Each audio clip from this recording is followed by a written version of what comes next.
శ్రీమాత్రే నమః. ఈరోజు జూబ్లీహిల్స్ పెద్దమ్మ గుడికైతే వచ్చామండి. ఈ పెద్దమ్మ గుడి ఆలయ విశేషాలతో పాటుగా ఇక్కడ ఏటను వేసుకునే వాళ్లకు ఎటువంటి సదుపాయాలు, ఏటానికి ఏంటి నియమ నిబంధనలు, అలాగే ఏటను వేసుకునేటువంటి ప్రాసెస్ ఏంటి అనేది మీకు వివరంగా ఈ వీడియోలో తెలియజేస్తానండి. చాలా మందికి ఇక్కడ ఏటను వేస్తారా అనే సంశయం ఉంది. ఉంటే ఎలా ఏంటి, దూరం నుంచి వచ్చే వాళ్లకు ఇక్కడ మనకు వసతులు ఉన్నాయా లేవా అనే డౌట్ అయితే చాలా మందికి ఉంటుంది. సో అలాంటి డౌట్ క్లారిఫికేషన్ కోసం అయితే మీకు ఈ రోజు ఈ వీడియోలో అయితే క్లారిఫై చేస్తానండి. సో వీడియోని స్కిప్ చేయకుండా ఎండ్ వరకు చూసేయండి. పెద్దమ్మ తల్లి హైదరాబాద్ జూబ్లీహిల్స్లో వెలిసిన కల్పవల్లి. హైదరాబాద్లో ఉన్న అతి పురాతన మహిమ కలిగినటువంటి దేవాలయం జూబ్లీహిల్స్ పెద్దమ్మ గుడి.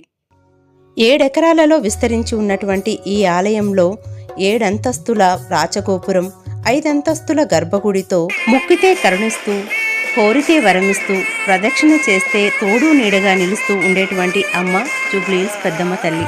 పెద్దమ్మ తల్లికి ముఖ్యంగా 5 రకాల ఉత్సవాలు జరుగుతాయి. బోనాలు, శాకంబరి ఉత్సవాలు, శరన్నవరాత్రులు, బ్రహ్మోత్సవాలు, అలాగే దసరా నవరాత్రులు.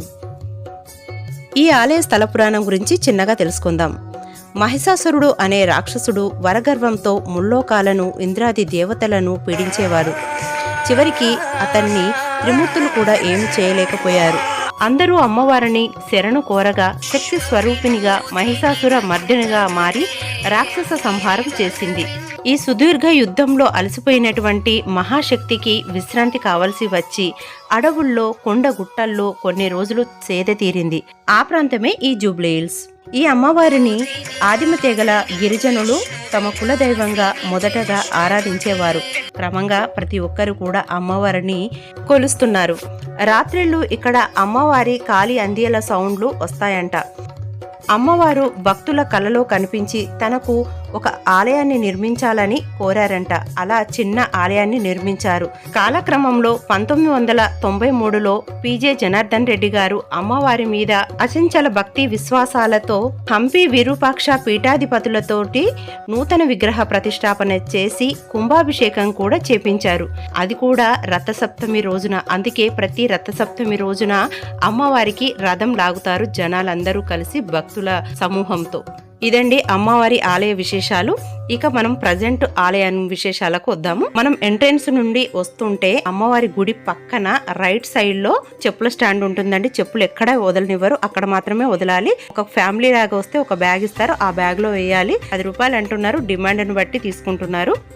ఇక్కడ మనకు పూజా సామాగ్రి కూడా అమ్ముతారండి. ఈ ప్లేస్ అంతా కూడా పూజా సామాగ్రి, అమ్మవారికి సమర్పించుకోవాలనుకున్నటువంటి పూలదండలు, నిమ్మకాయలు, దిష్టికి కట్టుకునేటివి, గుమ్మానికి కట్టుకునేటివి అన్ని కూడా ఎవ్రీథింగ్, ఈచ్ అండ్ ఎవ్రీథింగ్ ఇక్కడ మనకు దొరుకుతాయి. గుమ్మడికాయలతో సహా అన్ని దొరుకుతాయి. ఇక్కడ బైక్ పార్కింగ్ కూడా ఉందండి, చూడండి. అలాగే లేడీస్ కి ఇక్కడ టాయిలెట్స్ కూడా ఉన్నాయి. 2 వీలర్స్ కి అయితే 10 రూపీస్, అలాగే 3 and 4 వీలర్స్ కి 20 రూపీస్ అనమాట. అమ్మవారికి కొబ్బరికాయలు కొట్టే ప్లేస్ అండి ఇది. ఇది కూడా ఒక టెంపుల్ లాగే కట్టారు. కొబ్బరికాయలు కొట్టడానికి 4 వైపులా కూడా ఐరన్ది పెట్టారండి. బాగుంది ఈ సిస్టము. ఇక్కడ కొబ్బరికాయలు కొట్టేసేసి పసుపు కుంకుమలు కూడా ఇక్కడే వేస్తారు. అలాగే అమ్మవారికి గాజులను, పువ్వులను కూడా ఇక్కడే సమర్పిస్తారన్నమాట. మళ్ళీ వడి బియ్యం కానీ, బోనాలు కానీ, ఏటల్ని కానీ అది వేరే ప్లేస్ అండి, చూపిస్తాను తర్వాత వీడియోలో. అన్నదానం ప్రతి మంగళవారం 350 మందికి, అలాగే శుక్రవారం రోజున 450 మందికి, శనివారం 350 మందికి టికెట్లు ఇచ్చేసి భోజనాలను అయితే ఏర్పాటు చేయడం జరుగుతుంది. కొబ్బరికాయలు కొట్టిన తర్వాతనే ఆలయంలోకి వెళ్ళాలని బోర్డు రాసి పెట్టిందండి. టెంపుల్ అమ్మవారి దర్శనానికి వెళ్ళాలి, క్యూ ద్వారా వెళ్ళాల్సి ఉంటుంది. సండే, ట్యూస్డే, ఫ్రైడే చాలా క్రౌడ్ ఉంటుంది అనమాట. చాలా మంది టెంపుల్ ముందర ఫొటోస్, సెల్ఫీలు, వీడియోలు, వ్లాగ్స్ చాలా ఉంటాయి అమ్మవారి దగ్గర.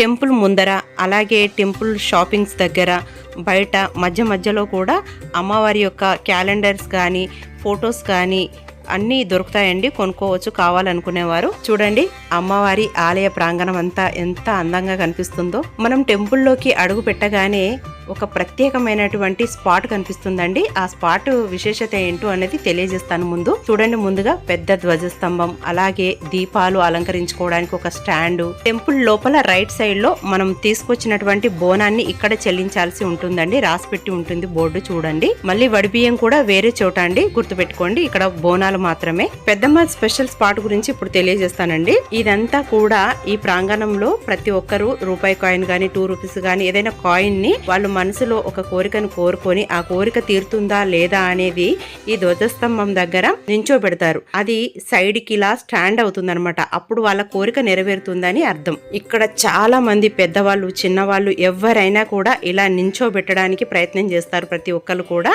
జనరల్ గా తమ కోరిక తీరాలనేసి కోరుకొని ఒక ముడుపును కడతారు. ఆ తర్వాత కాయిన్ తీసుకొచ్చి ఇక్కడ పెడతారనమాట. ఆ కోరిక నెరవేరుతుందో లేదో అనేది ఇక్కడ తెలుస్తుందని ప్రతి ఒక్కరు కూడా ఇలా కాయిన్స్ పెడతారు. కానీ సడన్ గా అప్పటికప్పుడు వచ్చిన వాళ్ళు కూడా ఇలా కాయిన్ కూడా పెట్టి వాళ్ళు టెస్ట్ చేసుకుంటారనమాట. అమ్మవారి పైన నమ్మకంతో, అంటే గట్టిగా కాన్సన్ట్రేషన్ గా అనుకోవాలన్నమాట ఆ కోరిక.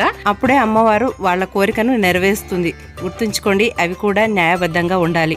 మా అబ్బాయి కూడా ధ్వజస్తంభం పైన నించోబెట్టాడండి. కాయిన్ నించుంది. వాడి కోరిక కూడా నెరవేరాలని నేను కూడా కోరుకుంటున్నాను. ధ్వజస్తంభం దగ్గర కాకుండా అమ్మవారి మెట్ల పైన, అలాగే ధ్వజస్తంభం ముందర కూడా కాయిన్స్ నిలబెడుతూ ఉంటారండి. అయితే అమ్మవారి దర్శనానికి క్యూలు ఉంటాయండి. స్పెషల్ దర్శనం కూడా ఉంటుంది. స్పెషల్ దర్శనానికి 10 రూపీస్.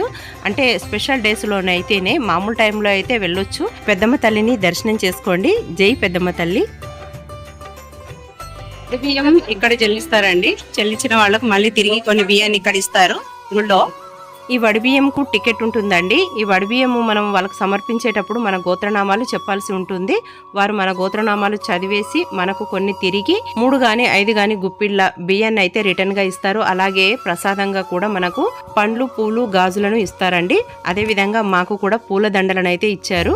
ఇక ఒక ఫ్యామిలీ సెల్ఫీతో మా దర్శనం కంప్లీట్ అయిందండి. ఇదే మనం ఇందాక ముడుపులు కట్టే ప్లేస్ అని చెప్పుకున్నాం కదండి. దీన్నే నవశక్తుల దివ్య మండపం అని కూడా అంటారు. ఇక్కడ నవశక్తులు ఉంటారు. అంటే భ్రమరాంబిక అమ్మవారు ఇక్కడ నవరాత్రులలో సమయంలో ఈ నవశక్తుల రూపంలో ఇక్కడ మనకు దర్శనం ఇస్తూ ఉంటారన్నమాట. ఇక్కడ ముడుపులు కట్టి ఆ తర్వాత కాయిన్స్ ను నిలబెడతారండి. అయితే ఇక్కడికి మేము దగ్గరగా వెళ్ళలేకపోతున్నాం, ఎందుకంటే సండే క్రౌడ్ గా ఉంది. అందుకోసమని క్లోజ్ చేసి పెట్టారు. ఇలా గుడి నుంచి మనకు బయటికి రాగానే శ్రీ లక్ష్మీ గణపతి, సరస్వతి, నాగదేవత ఆలయాలకైతే దారి ఉంటుంది. అక్కడ అందరు కూర్చుంటారు. ప్రసాదాలు కూడా అమ్ముతారండి. ఎదురుగా కనిపించే బిల్డింగ్ లో అమ్మవారి చీరలు ఇక్కడ వేలం వేస్తున్నారు.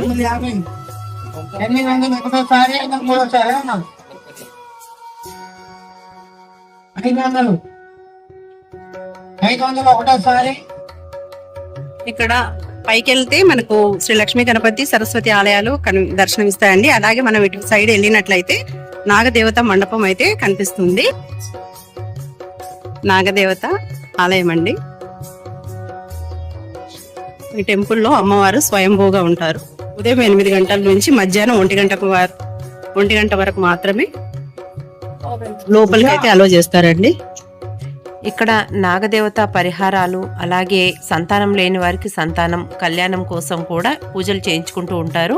ఈ గుడికి వచ్చినటువంటి భక్తులు ప్రసాదాన్ని ఇక్కడ నాగమ్మ గుడి చుట్టూ, అలాగే నాగమ్మ ముందర ఉన్నటువంటి చెట్టు కింద కూర్చొని తింటూ సేద తీరుతూ ఉంటారు. నాగమ్మ పుట్ట, అలాగే నాగులమ్మను దర్శనం చేసుకోండి. నాగమ్మ విగ్రహం కూడా చాలా బాగుంటుందండి. ప్రకృతి ఒడిలో ఉన్నట్టుగానే ఈ ఆర్కిటెక్చర్ అంతా కూడా నాకు చాలా బాగా నచ్చుద్ది. చెప్పాలంటే పెద్దమ్మ గుడిలో ఎక్కువసేపు కూర్చోలేము, ఇక్కడైతే చాలా ప్రశాంతంగా కూర్చోగలుగుతాము. చాలా బాగుంటుందండి ఇక్కడ. పెద్దమ్మ తల్లి ప్రసాదం తీసుకొని మనం ఆ బిల్డింగ్ నుంచి బయటికి వస్తుంటే రైట్ సైడ్ లో ఇక్కడ ఒక వేదిక లాగా ఉంటుందండి. అక్కడ పెద్దమ్మ ఫోటో ఉంటుంది మధ్యలో. ఆ అమ్మవారికి ఎదురుగుండానే ఇక్కడ కోళ్లను, అలాగే ఏటలను, యాక్చువల్లీ మేకలను, గొర్రెలను అయితే అమ్మవారి టెంపుల్ ముందర తీసుకెళ్లి మొక్కులను ఒడ్డెక్కించుకుంటారు. అంటే దండం పెట్టి జడితీస్తారు కదా, అక్కడ పూజ అవ్వంగానే ఇక్కడికి తీసుకొచ్చి కట్ చేస్తారు. అయితే మేకనైతే కట్ చేయడం నేను చూడలేదు, కానీ తలకాయ, కాళ్ళని పెట్టడం చూశాను. ఇక్కడే బయట వండుకొని కూడా తింటున్నారండి. అంటే లోపల వసతి గృహాలలో ప్లేస్ లేకపోతే కూడా బయటే చేసుకొని తింటున్నారు. చూడండి, అందరూ బంధుమిత్రులు అందరినీ పిలుచుకొని చేసుకుంటూ ఉంటారు సరదాగా, సంతోషంగా. అమ్మవారి మన కోరికలను, బాధలను తీర్చగానే సంతోషంతో ఇలా ఏటలను అయితే వేసుకొని మొక్కులను తీర్చుకుంటూ ఉంటారండి. నాకైతే చిన్నపాటి సమ్మక్క సారక్క జాతరకు వెళ్ళినట్టుగానే అనిపిస్తుంది. అంతమంది ఉన్నారండి ఇక్కడ. ఇక్కడ వంటలు మనం చేసుకోవచ్చు, లేదా క్యాటరింగ్ ఇచ్చుకోవచ్చు, కట్టెల మీద వండుకోవచ్చు, స్టవ్ మీద వండుకోవచ్చు, ఎలాగైనా మనం వంటలు చేసుకోవచ్చు. వాటర్ ఫెసిలిటీ కూడా ఉంటుందండి. ఇక్కడ మనకు కావాల్సినటువంటి ఈచ్ అండ్ ఎవ్రీథింగ్ సామాను కానీ, వంట వాళ్ళు కానీ, పనులు కానీ అందరూ దొరుకుతారండి ఇక్కడ.